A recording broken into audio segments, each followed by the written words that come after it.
Okay, so now the exciting part begins. We're going to go ahead and load in our first CSV file, which is going to be this Airbnb New York City listings. We're going to load that in using that read CSV function that we were looking at in the previous video. Just a couple of setup points. So basically, I have created this RMD file called data import that I'm also going to provide as part of the resources. We're going to keep that one level before the data folder where I have kept the CSV file. So you may or may not, depending on how you want to set it up, just go ahead and do it the same way as I am doing. To get access to the read CSV function, we're going to load in this tidyverse package, and that is automatically going to load the readr library, which is part of tidyverse. So now that I have run that chunk, I'm just going to go ahead and type in read CSV so that we can load that file in. And this pop-up comes up where I can see some of the arguments that the function takes.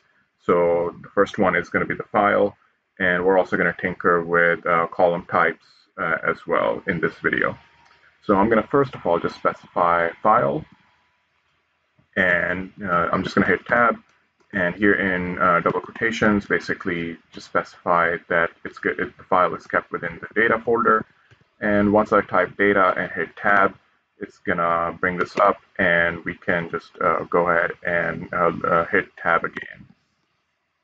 So if I just run this chunk now, it's gonna show me what the output is. So I can quickly see basically some information about the data that was loaded in. There are about 48,895 rows and 16 columns, and basically get a quick glimpse for what all was loaded in. Now, sometimes it happens that read CSV doesn't parse the column type correctly. Like, let's say that instead of the ID being loaded in as a double, we would rather load that in as an integer.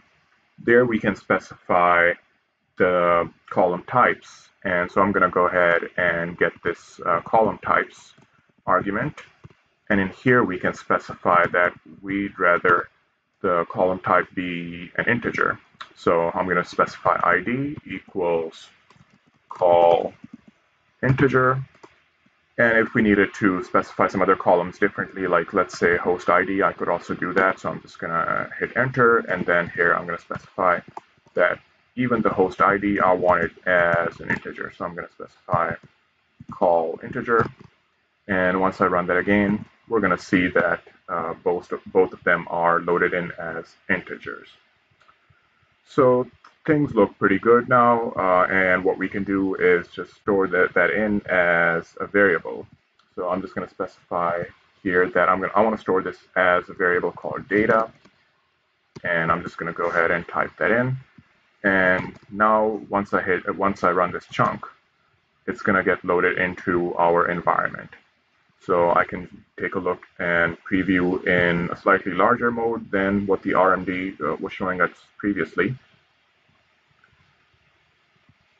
The other thing we can do is basically just get a glimpse of what all the information we got from loading this in. So I'm going to use this function called glimpse, which is going to provide the information in this horizontal format, where we can basically see that ID is an integer and basically get of course, like a glimpse of the information.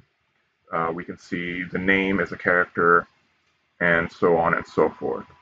So this is a pretty simple. Read CSV is used all the time. You would get information if you're working as a data analyst or in data science.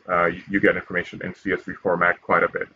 So I would suggest to get pretty comfortable with using this function to load in your data. All right, thank you. I'll see you in the next video.